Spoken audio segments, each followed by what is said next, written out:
Kyle Keenan is joining me on the program with the Wisconsin Institute for Law and Liberty. You are among a number of free market groups, out there, including IRG, AFP, who are out there saying, hey, guys, let's get this stuff passed, because if affordability is what people care about, this is a big step toward making it better in Wisconsin. Good to have you.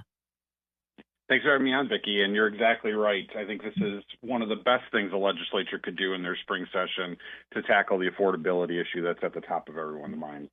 All right, so let's talk about how this would work. Because, folks are out there saying, I can't afford a house, and I can't afford my utilities, I can't afford my health care. So how does, regulation impact the affordability question first? Yeah, I think it might be good to step back and say we regulate all sorts of things across the board in the state of Wisconsin, right? Oftentimes lawmakers pass laws that impose regulations on us. Think wedding barns, right? That's something that passed last session. But on top of that, agencies then go pass rules and regulations on top of that have the full binding effect of law. So we are one of the most regulated states in the country. We're 13th highest and second highest in the upper Midwest, second only to our neighbors to the south in Illinois. These regulations impact our everyday life, from housing, electricity, childcare.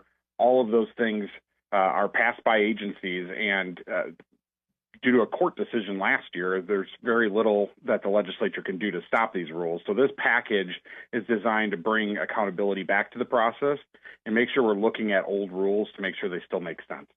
So this would sunset old rules. This would require a review and an affirmative determination that the rule that already exists is necessary and that it has accomplished what it was supposed to do. So let's just stay on housing, because that's a big one, especially for young people. Yep. That's a big one.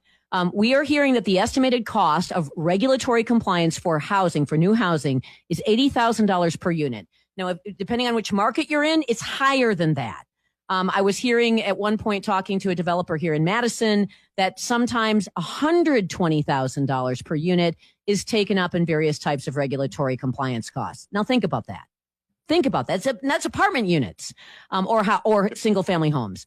$80,000 to maybe $120,000 in regulatory compliance before you're even out of the gate, before you even start working in market value. That's nuts. Yeah, it is insane, and that's real money for people. That's hundreds of dollars on a mortgage, if not thousands of dollars on a mortgage each month. When you finance that $80,000 out over a 30-year period, it really adds up. I think there's a prime example of how this can work. The state of Virginia, under Governor Glenn Youngkin, has done a thorough top-to-bottom review of all their rules. They cut 35% of their code back. And one of the most impactful areas they had was in the housing sphere. So they cut back some regulations that save on the new construction of a home on average $24,000. That's real money in people's pockets. And that's something we hope this package, especially with the sunset review bill, which would require the legislature and agencies to go look back at all their rules and evaluate them to see if they're actually working or achieving a regulatory goal, or if they're necessary, or it's just unnecessary red tape every 7 years. We think that's a really important first step, and Virginia has really proven that you can make it work. You had mentioned the Wisconsin Supreme Court decision, which essentially allows rulemaking authority to be unreviewable by the legislature for executive agencies, which is nuts. This, at the very least, would only make that a 7-year problem. This would not make that a problem in perpetuity. This would require the legislature then to demand that those agencies justify those rules. Let's use an example, a really recent example. And if you care about housing, you better care about this. And if you care about new construction, you should care about this. The adoption of these insane new building codes. I am talking to people who already said the old building codes were hard enough to comply with. And some enormous numbers of elements in the old building codes contradicted each other. It's even worse with this new set. You had manufacturing, housing, you had, commercial construction. You had all of these people say, don't do it.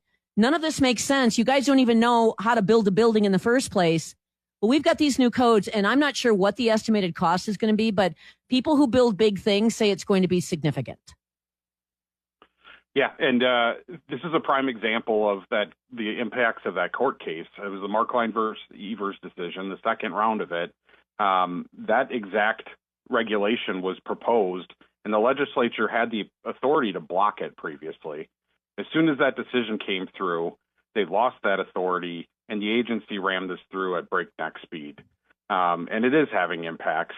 It's a commercial building code, so it applies to apartment rentals. It's going to mean higher rents at the end of the day here, based on these codes that really had no say from your elected representatives. It's just a bunch of bureaucrats in Madison making these decisions by themselves, and that's why we got to bring accountability back to the process. Well, I'm glad you brought that up, because what we keep hearing from the left is that it's just commercial properties. That's apartment complexes. That's housing, for Pete's sake. And these are, I know people in construction, I know people in engineering, people in architecture. They're saying these are all these sort of law of diminishing return, climate-based, carbon-based codes that do absolutely nothing. They don't save energy. They don't reduce carbon. They're just a bunch of energy modelers sitting around trying to figure out how to shove more regulation into an already complex set of regulations that need absolute compliance, because otherwise the state can come after you. The attorney general can come after you. People can sue you. And so that's why I'm spending some time on this building code issue.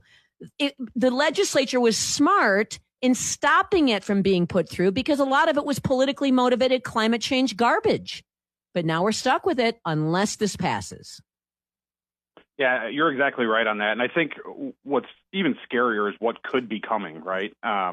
Without a practical check on this power, this could go to single-family housing pretty quickly here if the Department of Safety and Professional Services feels like they want to do the same sort of climate-type goals on single-family homes. We could be, faced with the impact of jacking up the construction cost of a new home significantly.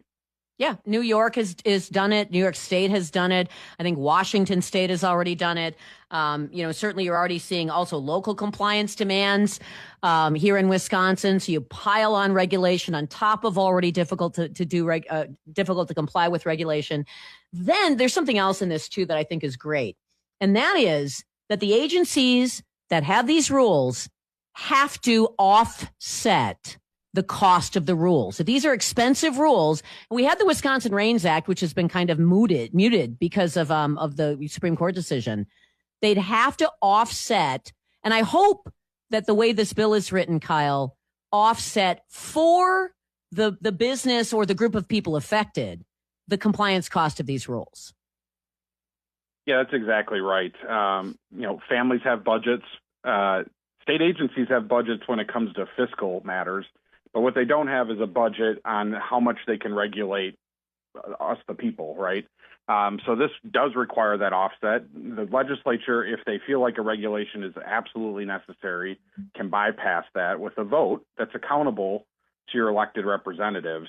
I think the biggest problem we have right now is these unelected bureaucrats that pass on millions of dollars in costs onto the citizenry without any accountability here. And this is a good first step. So what a lot of other states have done, this bill takes a little bit more novel approach in saying it has to be offsetting the cost. Other states have done regulatory budgeting, and at the federal government, where they say for every rule we impose, we're going to repeal 2 or repeal 10 in the case of the Trump administration.